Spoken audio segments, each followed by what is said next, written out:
O grupo musical Itabira em Serenata se apresentou nesta segunda-feira, na Galeria da Fundação Cultural Carlos Drummond de Andrade.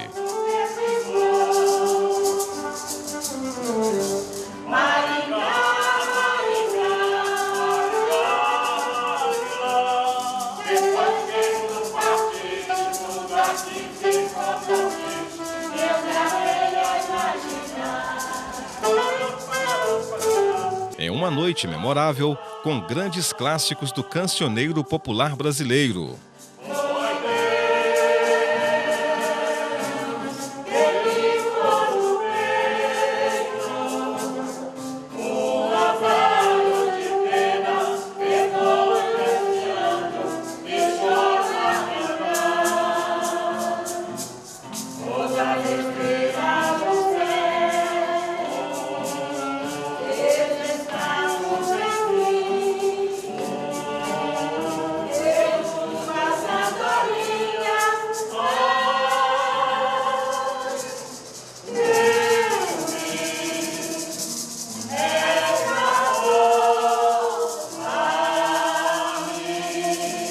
Um presente aos ouvidos mais apurados presentes no evento.